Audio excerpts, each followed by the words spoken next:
representative of all those wholesome qualities: helpful, sincere, compassionate, willing to be vulnerable, grateful, respectful, charismatic, and funny as hell. That was a lot of actions. Please welcome on stage this year's valedictorian, Alfred Zhou. Thank you, Ms. Kelly. To recognize and celebrate our achievements as we get ready to disperse onto different paths. I hope that my speech today can ignite just a bit of spark as we get prepared for what lies ahead. I would like to begin by reflecting on what makes our graduating class of 2022 so special. The word that immediately springs to mind is adaptability. We are the first graduating class to have returned in person during the pandemic. While in virtual learning, I lived by myself this whole time, without even mosquitoes for company, not knowing when it would end. Only being able to see people through a screen 6 hours a day was really challenging. In fact, it felt catastrophic to me. There was no real social interaction. And I love playing basketball, but all sports were suspended for a year, and they even took out footprints in parks.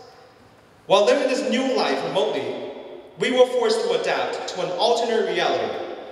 As you know, in China, you must use VPN to access Google. So in classes, we couldn't even share Google Doc.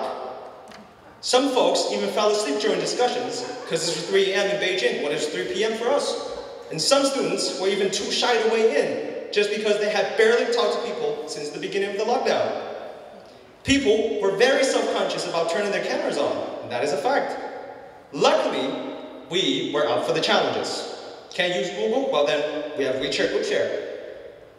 Not wanting to stay up till 4 a.m.? Well then, we created workflow deadlines to accommodate time differences. Too shy to talk and turn on your cameras? We learned to use encouragement and understanding instead of frustration and impatience. We have adapted.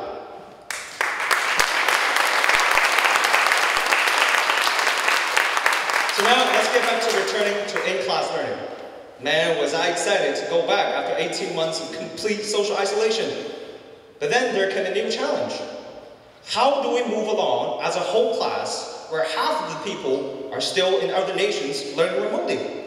Well, in Ms. Sal's class, for example, when it came to group projects, she ensured that groups were hybrid, meaning that there were both online and in-person students in every single group. That way, those of us who enjoy in-person privilege of commuting face-to-face with classmates could actually take some time to interact with the rest. Another great example was the talent show last week. We effectively achieved the balance between online and in-person. Mr. George's idea of displaying online students' talents gave everyone a chance to participate in school life. So all this time, whether you have realized or not, we have been adapting. Life requires adaptation and flexibility from us, and man, did we get a lesson in both. And that is just a little bit of taste of life. My favorite comedian, Dave Chappelle, calls the time that we're living in the age of spin. This is the time period where we are constantly surrounded by an overwhelming amount of information, and it disturbs our peace of mind. YouTube tells you that if you become a famous YouTuber, you can easily make millions of dollars every month. TikTok tells you that NFT can make you rich overnight. And Instagram promotes celebrities with fancy sports cards that we should apparently aspire to. This barrage of information is confusing. Who knows what to believe in anymore? Do we even know what we want to become? Are we even aware of who we are being? We need to periodically pause and reflect on how our character is being influenced by these forces around us, because these forces will always exist. Thank you. Amidst all the striving and acquiring, are we bringing our most ethical, compassionate, understanding, and kind selves to our interactions and endeavors? Who do we want to be? I spend 6 hours every week at a garden in North York. That's where a bunch of people are gathering together to grow vegetables and give them to less fortunate people every single summer. This job is physically exhausting, especially if you're a big guy like me who's expected to lift weights all the time. Guess how much we get paid? Absolutely nothing. But I know that this food that we are growing makes someone's life easier. And that brings me happiness. And that is the kind of happiness that is much more satisfying than when I earned money for the first time.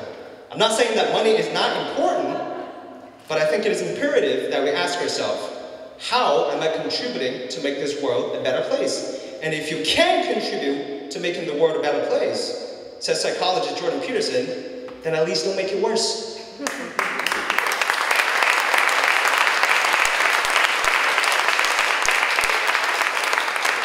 We have to keep in mind, values matter. And another thing that I like to talk about is courage. It is to me the most profound quality of life. I grew up with a single mother and my grandparents. I would rarely see my father. And because I was lacking that father figure, I was a scared little boy. My father just wasn't there to teach me to have guts. I was scared to fist fight the kids on the neighborhood. I was scared to fight back verbally, so I kept a lot of things to myself. At that time, I thought courage meant having the guts to fight back when you're angry.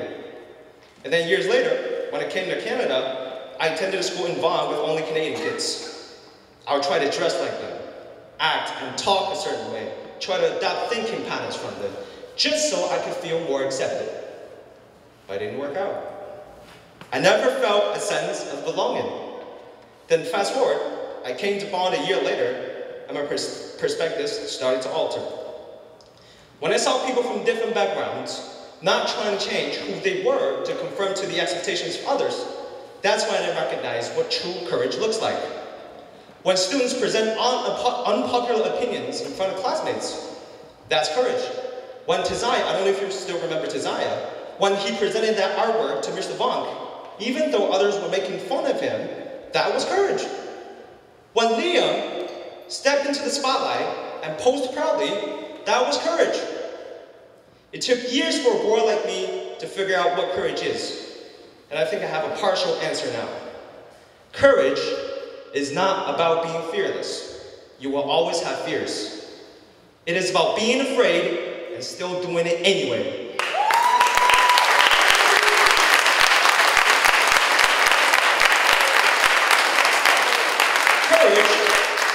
Is when you stand authentically in who you are and stay true to who you are. Courage is a work in progress, and that is why we have to constantly ask ourselves, am I being my most authentic and courageous self? That is a lifelong question. Thank you. And before I go, I want to give special shout outs to the special people in my life. First of all, thank you to my families and friends. It is a blessing to have you all on my side. I cannot be more grateful. Thank you. Thank you to all my teachers and Ms. Kelly who helped me with this speech. Thank you to the staff and administrators who supported us along the way.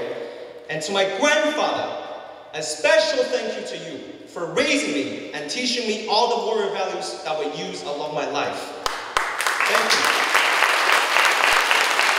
And to my grandmother, thank you for taking care of me when I was a little boy and being patient, because I know it was a handful.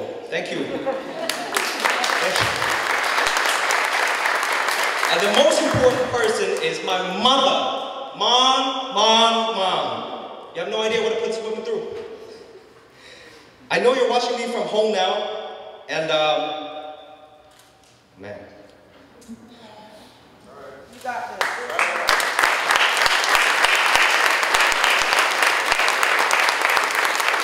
Words cannot express my gratitude towards you, and I know it is not easy for a woman trying to raise a man, but you have done an amazing job, and I'll always try to do my best to make you proud. I love you.